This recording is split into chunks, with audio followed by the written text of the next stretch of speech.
ॐ अज्ञानतिमिरन्धस्य ज्ञानाञ्जनशलाकया चक्षुरुन्मीलितं येन तस्मै श्रीगुरुवे नमः। ॐ विष्णुपादाय कृष्णप्रेष्ठाय भूतले श्रीमते भक्तिवेदान्त स्वामिनिति नामिने। नमस्ते सारस्वते देवे गौरवाणी प्रचारिणे निर्विशेष शून्यवादी पाश्चात्य देश तारिणे। जय श्री कृष्ण चैतन्य प्रभु नित्यानंद श्री अद्वैत गदाधार शिवासादि गौर भक्त वृंद। हरे कृष्णा कृष्णा कृष्णा हरे हरे, हरे राम राम राम हरे हरे। मूकं करोति वाचालं पंगुं लंघायते गिरिं यत्कृपातमहं वन्दे श्रीगुरु दीनतारिणं श्रीपरमानन्दमाधवं श्रीचैतन्यमीश्वरम्। हरे कृष्ण। तो हम कल कथा सुन रहे थे कि किस तरह श्राप, नारद मुनि की श्राप के प्रभाव से एक कल्प में श्री रामचंद्र अवतरण किए थे। भगवान इस पृथ्वी में अवतरण करते हैं असुरों को संहार करने के लिए नहीं। असुर लोगों को संहार करने के लिए तो भगवान शिव जी, पार्वती देवी, दुर्गा देवी, अपनी महामाया शक्ति, और अगर इन लोगों से भी नहीं होता है तो विष्णु, क्षीरोदक्षाई विष्णु हैं, जिनकी अंश विस्तार से अवतार लोग आते हैं और असुरों को संहार करते हैं। पर श्री रामचंद्र और श्री कृष्णचंद्र ये लीला अवतार हैं। लीला अवतार का अर्थ है कि लीला करने आते हैं और लीला करते समय असुरों की संहार भी हो जाता है। That is just the side benefit. ये तो अपना आनंद विहार, भगवान अपने आनंद विहार करने के लिए अपना भगवत धाम छोड़ के भौतिक जगत में आते हैं, क्योंकि भगवत धाम में कुछ कुछ आनंद ऐसे हैं जो भौतिक जगत में हैं पर भगवत धाम में नहीं है। जैसे भगवान की बाल्य लीला की आनंद आस्वादन करना और असुरों को संहार करना, शत्रुओं के साथ लड़ना। आध्यात्मिक जगत में भगवान की कोई शत्रु नहीं है। और बाल्य लीला, भगवान तो नित्य किशोर में अवस्था में रहते हैं आध्यात्मिक जगत में। और जिस तरह भगवान अलग अलग लीला करने के लिए आध्यात्मिक जगत से अवतरण करते हैं, अलग अलग कल्प में अलग अलग प्रक्रियाओं के साथ, उसी तरह भगवान की नित्य पार्षद भी अवतरण करते हैं। जिस तरह भगवान अवतरण करते हैं, भगवान की नित्य पार्षद भी अलग अलग तरीके से अवतरण करते हैं। जैसे हमने सुना समुद्र मंथन के समय लक्ष्मी जी उत्पन्न हुई थी,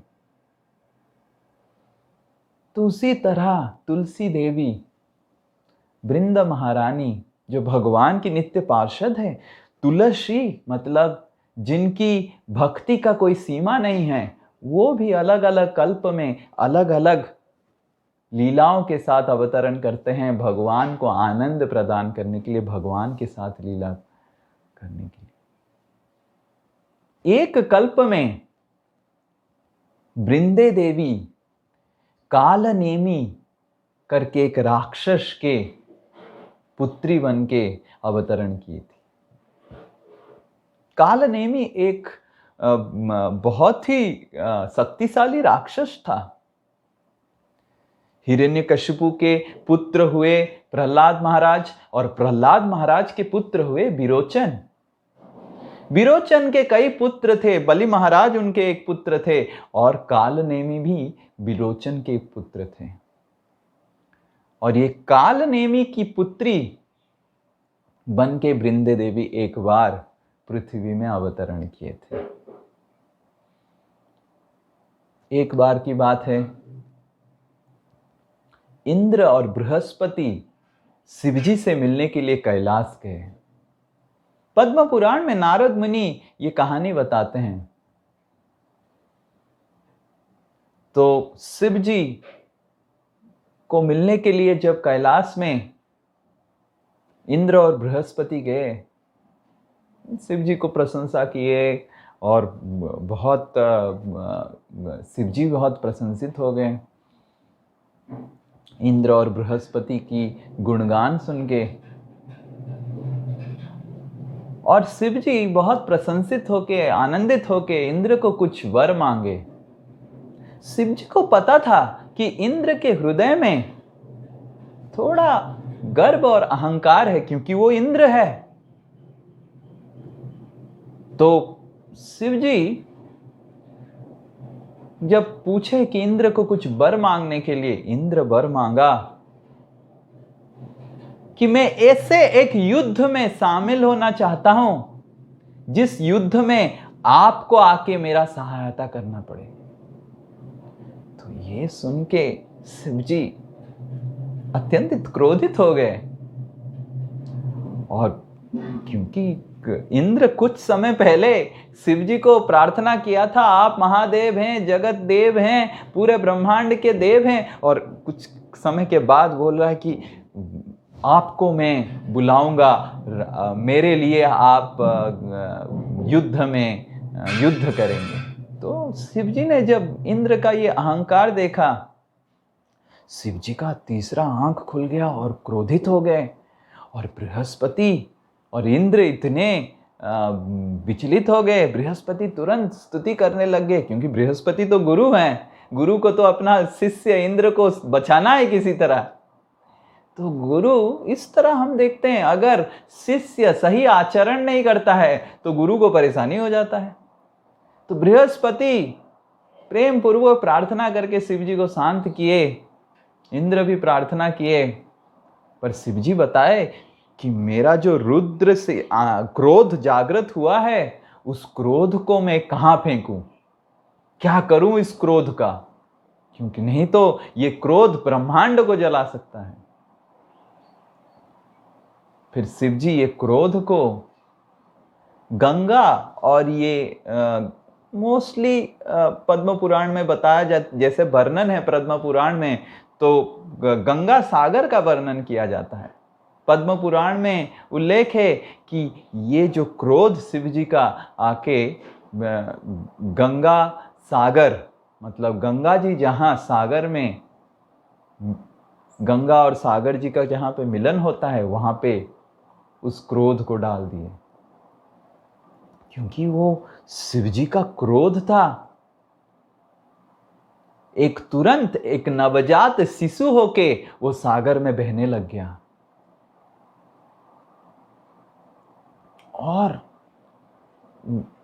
उस शिशु को सागर देव, समुद्र देवता लेके अपनी पत्नी को दे दिए। पर वो शिशु क्योंकि शिवजी के क्रोध से पैदा हुआ था, इतना जोर जोर से चित्कार करता था, इतना जोर जोर से चित्कार करता था कि मानो पृथ्वी में भूमिकंप होने लग गया, और ब्रह्मलोक तक आवाज जा रहा था, और सारे देवता लोग कान बंद करके कौन कौन चिल्ला रहा है, कौन चिल्ला रहा है ऐसे। तो ये शिवजी का क्रोध का अंश है। सोचिए, शिवजी जब संहार करते हैं तो उनका क्रोध किस तरह रहेगा। क्रोध का छोटा सा अंश जब नवजात शिशु हो जाता है तो इस अवस्था में। तो सारे देवता लोग ब्रह्मा जी के पास गए। ब्रह्मा जी फिर आके प्रश्न पूछे समुद्र देवता से कि आपके समुद्र से इतना आवाज क्यों आ रहा है। तो समुद्र देवता बोले, मेरे से आवाज नहीं आ रहा है, ये एक नवजात शिशु है जिनको मैं अपना बेटा माना हूं, इससे आवाज आ रहा है। तो ब्रह्मा जी उस नवजात शिशु के पास गए, और जैसे गए समुद्र देवता अपनी पत्नी से वो नवजात शिशु को लेके ब्रह्मा जी के गोद में डाल दिए, और तुरंत वो शिशु का जो शोर था, चिल्ला रहा था, बंद हो गया। और वो नवजात शिशु ब्रह्मा जी के दाढ़ी, पद्म पुराण में मेंशन किया गया है ब्रह्मा जी का दाढ़ी है। इससे हमको समझ में आता है कि ब्रह्मा जी का भी दाढ़ी था। तो वो शिशु ब्रह्मा जी का दाढ़ी को इतना जोर से पकड़ लेता है और समुद्र देवता, उनकी पत्नी सब हंसने लग जाती है। ब्रह्मा जी तो शुरू शुरू में हंसते हैं कि कैसे पकड़ा है, पर इतना जोर से पकड़ लेता है कि ब्रह्मा जी के आंखों से अश्रु बहने लग जाता है। और ब्रह्मा जी प्रसन्न होके इस शिशु का नाम जलंधर दे देते हैं, जो ब्रह्मा जी के आंखों से जल पैदा कर दिया, जलंधर। और ब्रह्मा जी आशीर्वाद करते हैं कि तुम बहुत प्रतापी होगा, और क्योंकि तुम शिव जी के क्रोध से जात हुआ है, शिव जी तुम्हारा हत्या करेंगे। इस तरह ब्रह्मा जी बता के चले जाते हैं। और देखते ही देखते जलंधर बहुत ही प्रतापी हो जाता है। जलंधर इतना प्रतापी हो जाता है कि शेर लोगों के साथ लड़ाई करता था जलंधर। और देखते ही देखते वो बड़े होते हैं और समुद्र देवता के पुत्र समुद्र देवता बन जाते हैं। पर क्योंकि क्रोध से जात हुए हैं, इसीलिए जलंधर की प्रवृत्ति में तमोगुण रहता है। देखिए, केवल पैदा हो जाने से कोई सत्वगुणी नहीं बन जाता है। हमारे भारत में ऐसे कहा जाता है कि ब्राह्मण का बेटा ब्राह्मण होता है, ऐसे नहीं होता है। क्योंकि हमारी चेतना के अनुसार हमारा प्रवृत्ति निर्णय होता है। और जलंधर क्योंकि क्रोध से जागृत हुआ था, और वो क्रोध भी इंद्र की अहंकार के वजह से शिव जी में आया था, इसीलिए जलंधर के हृदय में अहंकार और क्रोध भरा हुआ था। एक दिन जलंधर और देखते ही देखते जलंधर को असुरों का राजा बन गया। इतना शक्तिशाली था वो, सारे असुर लोग निर्णय किए जलंधर हमारा राजा बनेगा। और एक दिन जलंधर अपनी राज्यसभा में, असुरों के राज्यसभा में बैठा हुआ था, और जलंधर राहु की ओर देखा। और जलंधर जब राहु की ओर देखा, जलंधर पूछा, तुम्हारा सर है, बाकी नीचे का पोर्शन कहाँ है? राहु तो ऐसे ही है ना, उनका सर है पर नीचे का पोर्शन नहीं है। तो जलंधर जब प्रश्न पूछे राहु को, तो बाकी असुर लोग बताए समुद्र मंथन की लीलाओं का बारे में, कैसे समुद्र मंथन हुआ, समुद्र मंथन से सब कुछ प्राप्त हुआ, और प्राप्त होके देवता लोग ले गए, इंद्र ले गया, और राहु का ऐसा हालत विष्णु ने कर दिया। तो तुरंत जलंधर बोला कि अरे, मेरे पिताजी समुद्र देवता और क्षीर सागर मेरे चाचा जी हुए, तो मतलब ये हमारा पैतृक संपत्ति है जो इंद्र ले लिया है। तो तुरंत राहु को जलंधर भेजा, जलंधर और एक व्यक्ति को भेजा इंद्र के पास एज ए मैसेंजर, दूत भेज के, कि समुद्र मंथन में जितने सारे चीजें हैं उसको आप वापस कीजिए।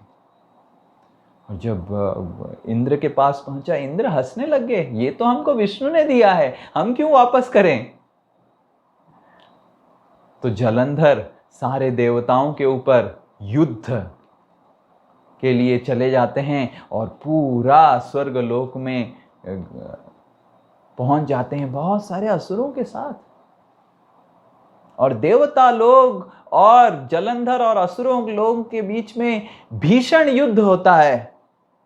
पर क्योंकि जलंधर प्रतापी असुर थे, शिव जी के क्रोध से जागृत हुए थे, कोई देवता उनको हरा नहीं पाते थे, इंद्र भी हरा नहीं पाए। और इंद्र परेशान होके विष्णु जी के पास गए शरण लेने के लिए।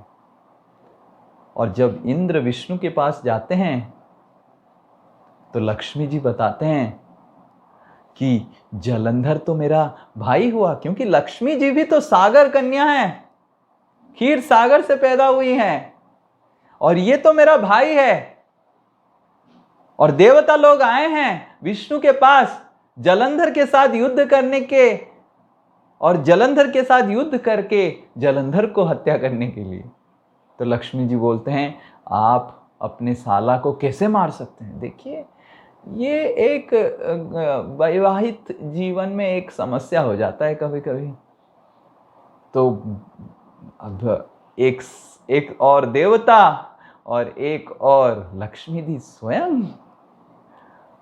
भगवान फिर देवताओं को बोलते हैं मेरे को मेरे शादीशुदा जीवन में थोड़ा शांति चाहिए। मैं तो युद्ध करने जाऊंगा क्योंकि आप मेरे पास शरणागति होके आए हैं, पर जलंधर को मैं हत्या नहीं करूंगा।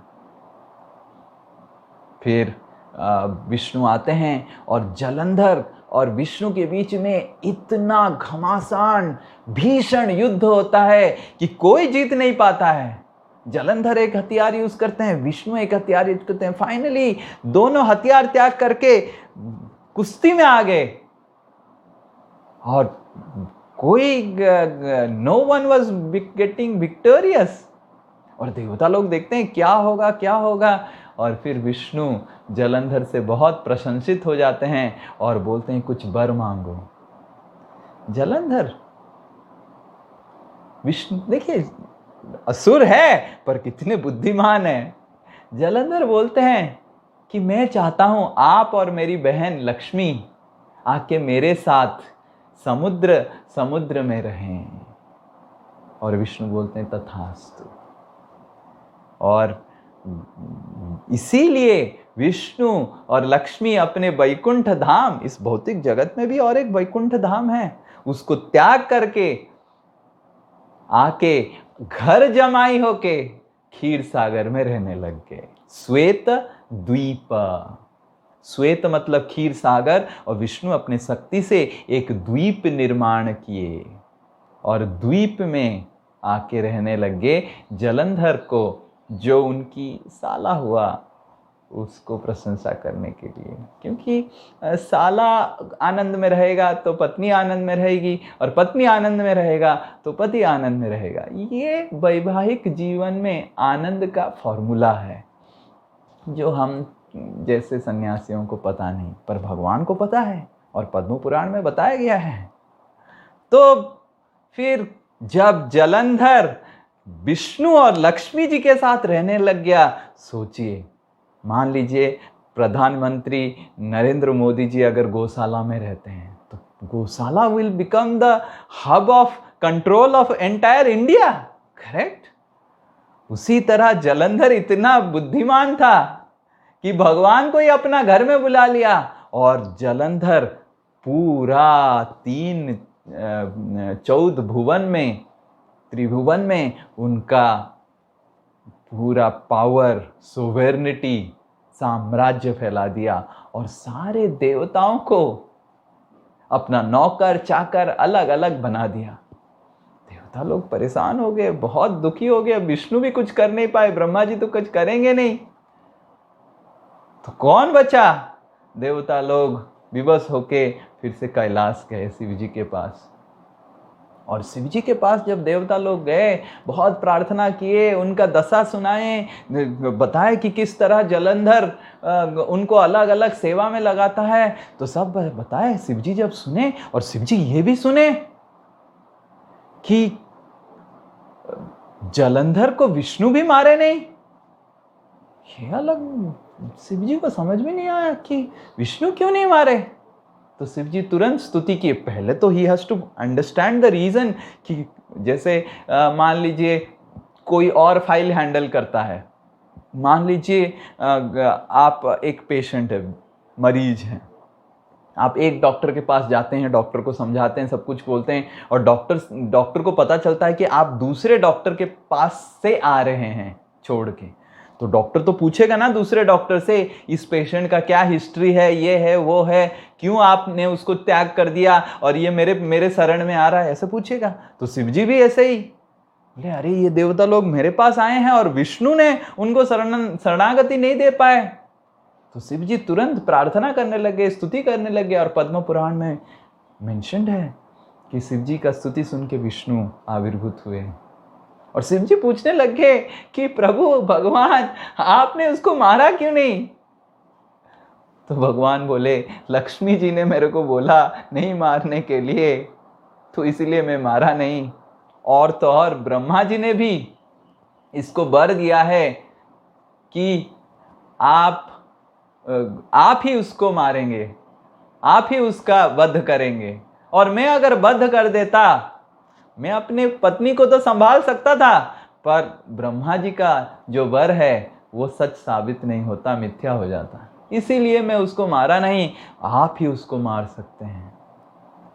तो ये शिव जी ने विष्णु से आदेश सुन के तुरंत शिव जी बोले कि मैं जलंधर के साथ युद्ध करूंगा। और देवता लोग इतना प्रशंसित हो गए, आनंदित हो गए, और सारे देवता लोग फिर से इकट्ठा हुए with renewed strength and Jalandhar के ऊपर आक्रमण किए।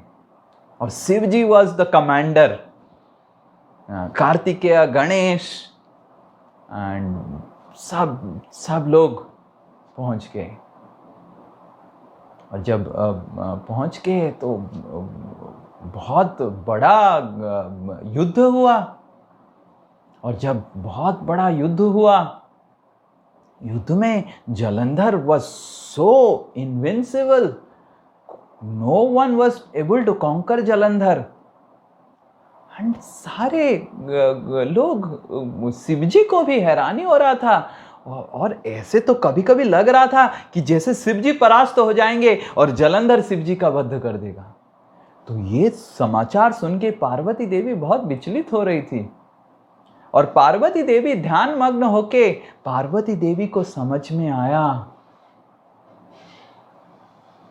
क्यों जलंधर इतना शक्तिशाली हो गया है। ये बहुत शिक्षा देने की बात है। पार्वती देवी ध्यान मग्न होके समझ गई कि जलंधर की पत्नी है बृंदा, कालनेमी की पुत्री। और बृंदे बचपन से विष्णु के भक्त हैं। बहुत तीव्रता से, भक्ति पूर्वक, पवित्रता से बृंदे देवी बचपन से भगवान विष्णु की आराधना करती थी। और उसके वजह से उनको इतना शक्ति मिला। वो भगवान की बहुत प्रिय भक्त हैं। और तो और वो जलंधर के साथ शादी करने के बाद वो सती नारी है। और क्योंकि बृंदे एक सती नारी है और उनकी सतीत्व के शक्ति से जलंधर को कोई पराजय नहीं कर सकता है।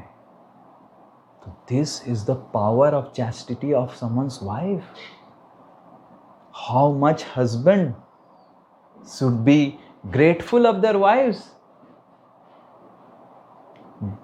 A chaste wife is the greatest protector of a husband. Shiv ji भी जलंधर को और ब्रह्मा जी ने बोला है कि शिव जी वध करेंगे, फिर भी शिव जी वध नहीं कर पा रहे थे जलंधर को। और जलंधर शिव जी को परास्त करने के लिए बैठा हुआ था, because of the chastity of Brinda Devi, Brinda Devi की सतीत्व की शक्ति से। तो पार्वती देवी जब ध्यान मग्न होकर ये समझे, तो पार्वती देवी तुरंत विष्णु से प्रार्थना करने लग गए। और पार्वती देवी विष्णु को प्रार्थना करते तो विष्णु आविर्भूत हुए। और पार्वती देवी ने अनुरोध किया विष्णु से कि मेरे पतिदेव को आप बचाइए। और विष्णु पूछे कैसे मैं करूं? ना आपको मेरे पति को बचाने के लिए, शिव जी को बचाने के लिए बृंदे देवी का सतीत्व का नाश करना पड़ेगा। हरे कृष्णा। तो विष्णु तो बहुत ही डर गए। एक साइड शिव जी, एक साइड लक्ष्मी, एक साइड पार्वती। तो देखिए हम सब सोचते हैं कि भगवान हो जाने से कितना हमको आनंद मिलेगा, पर भगवान को किस किस सिचुएशन में गुजरना पड़ता है। इधर लक्ष्मी जी बोल रहे हैं कि जलंधर को मार नहीं सकते हैं, इधर जलंधर इतना शक्तिशाली हो गया कि शिव जी को आक्रमण कर रहा और शिव जी को परास्त करने में तैयार है। और इधर पार्वती देवी बोल रही हैं कि वृंदे देवी का सतीत्व नाश कीजिए ताकि जलंधर का वध मेरे पति शिव जी कर पाए। तो पार्वती देवी का अनुरोध लेके, आदेश सुन के भगवान बोले ठीक है। भगवान एक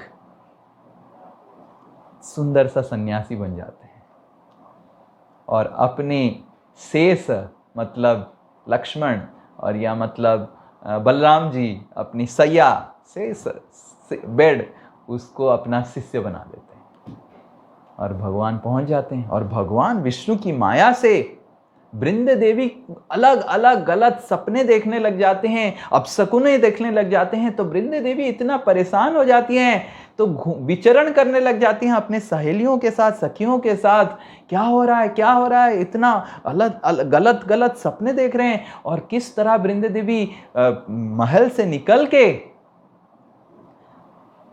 बाहर जब आती हैं जंगल में, क्योंकि उनको इतना अलग अलग सपने आ रहे थे, तो वो बहुत विचलित होके जंगल आ जाते हैं कोई ऋषि से मिलने के लिए। और भगवान विष्णु एक सन्यासी के रूप में बैठे हुए हैं अपने शिष्य के साथ, और वृंदे देवी आके चरण पकड़ लेती हैं और प्रार्थना करते हैं, मेरे को अलग अलग अपशकुन दिखाई दे रहा है, मेरे पतिदेव जलंधर शिव जी के साथ युद्ध करने के लिए गए हैं, सब कुछ तो ठीक है, सब कुशल मंगल है, आप बताइए, आप तो ऋषि हैं।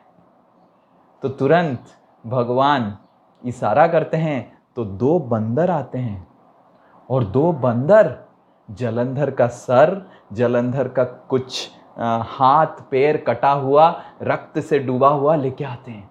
और वृंदे देवी जब देखते हैं जलंधर का सर हाथ टूटा हुआ, इतना विषाद में चित्कार करने लग जाते हैं, क्योंकि जलंधर वृंदे देवी जलंधर को बहुत प्रेम करती थी, सती नारी थी, चित्कार करने लग जाती हैं। और वृंदे देवी अनुरोध करते हैं उस ऋषि को, किस तरह इसको फिर मेरे पति को फिर से जिंदा लेके आइए, किस तरह जिंदा करिए।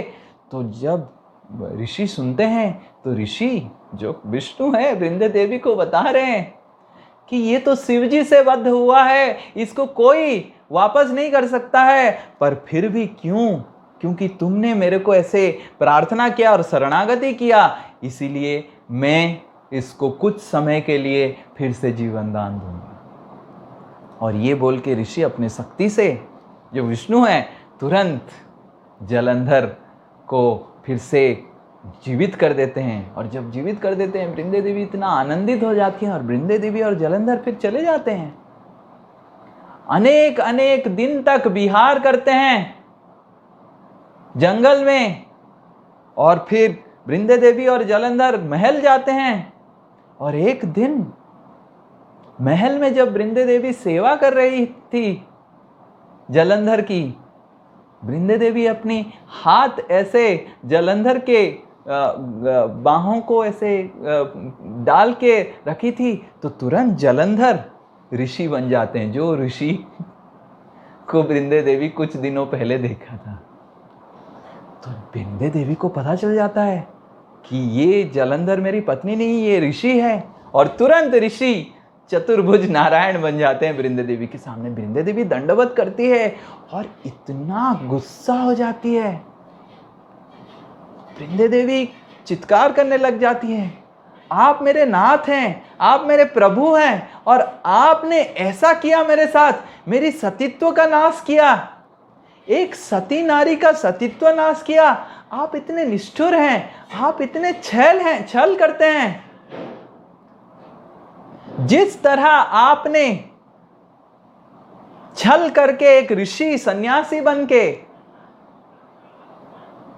आप आके किसी और की पत्नी को किसी और की पत्नी के साथ छल किया, उसी तरह एक दिन आपकी भी पत्नी का अपहरण होगा। एक सन्यासी बन के एक व्यक्ति अपहरण करेगा, और आप और आपकी जो शिष्य जो अनंत शेष हैं, आप और अपने अनंत शेष के साथ अपनी पत्नी की विरह में डर डर भटकते रहेंगे, दुख के साथ भटकते रहेंगे। और वो जो बंदर, आप दोनों बंदर को आपने अपॉइंट किया था, वही दो बंदर राक्षस बन के आएंगे। तो इस तरह श्राप दे दी। और फिर विष्णु बोले कि तथास्तु, आई एक्सेप्ट योर कर्स। और जब वृंदे देवी तब माया से मुक्त हुई तो सोची, मेरे भगवान को ही श्राप दे दिया। तो वृंदे देवी और भी दुखी हो गई। इस शरीर का क्या लाभ है, मैं अब ये शरीर को त्याग कर दूंगी। तो विष्णु वृंदे देवी को आशीर्वाद करते हैं और बताते हैं कि आप मेरे नित्य पार्षद हैं और ये मेरा लीला है। मैं पृथ्वी में अवतरण करना चाहता था, भगवान राम बन के मैं अवतरण करना चाहता था, और ये मेरा लीला है। और वृंदे देवी इतने दुखी थी, क्योंकि एक तो उनका सतीत्व का नाश हुआ और एक विष्णु को वो श्राप दे दी। वृंदे देवी अपनी जो शरीर की जो आग है उसको वृद्ध करके अपने आप को भगवान विष्णु के सामने ये वो शरीर को त्याग कर दी। और देखते ही देखते वृंदे देवी का एक आध्यात्मिक शरीर को विष्णु आध्यात्मिक शरीर को लेके वैकुंठ धाम चले गए। और विष्णु वृंदे देवी को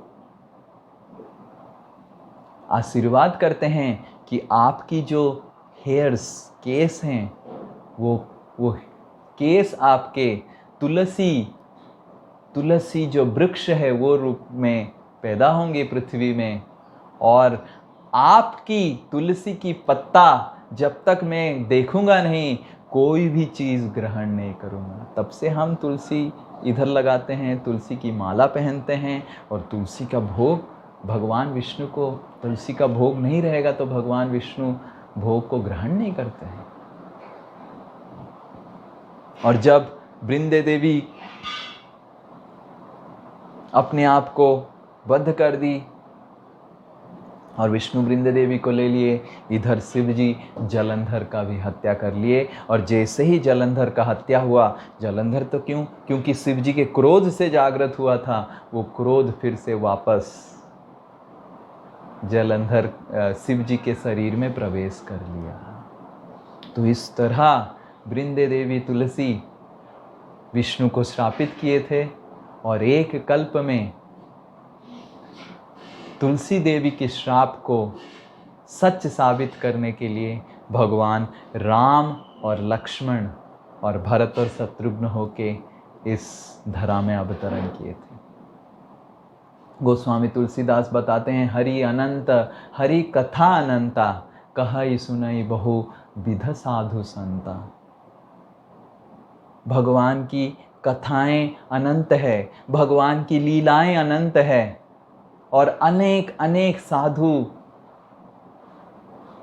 संत भगवान की कथाओं को वर्णन किए हैं। और भगवान की लीलाओं का श्रवण मात्र से ही भगवान अलग अलग युग में अवतरण करके अलग अलग प्रक्रियाओं से लीला करते हैं हमारी हृदय को आकर्षण करने के लिए। ऐसे नहीं कि भगवान रामचंद्र हर समय वही प्रक्रिया से आते हैं, वही प्रोसीजर से आते हैं, नहीं। कृष्ण राम अलग अलग लीलाओं का, रोमांचित लीलाओं के साथ आते हैं, अवतरण करते हैं हमारे हृदय को आकर्षण करने के लिए, ताकि हम सब जब उनकी लीलाओं को श्रवण करेंगे, कीर्तन करेंगे, हमारा हृदय शुद्ध होगा और हम वापस उनके धाम में, हमारे घर में वापस, भगवत धाम में वापस चले जाएंगे। तो इसीलिए भगवान इतने सारे रोमांचित लीलाओं को रचना करते हैं और अपने नित्य पार्षदों के साथ इसको जैसे एक कोई ड्रामा करता है उसमें एनैक्ट करते हैं हमारे हृदय को आकर्षण करने के लिए। हरे कृष्णा कृष्ण कृष्ण हरे हरे, हरे राम राम राम हरे हरे। तो भगवान की ये जो लीला है, भगवान की लीलाओं का गुह्य किसी को पता नहीं। और तो और बड़े बड़े देवी और देवता भगवान की लीलाओं को के बारे में समझ नहीं पाए थे और भगवान की लीला को समझ नहीं पाके बहुत उनके हृदय में संशय आ गया था।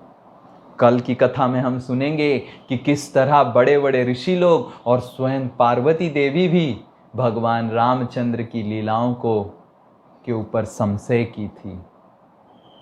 तो ये कथा सुनने के लिए आप कल जरूर कथा में आइए। हरे कृष्णा।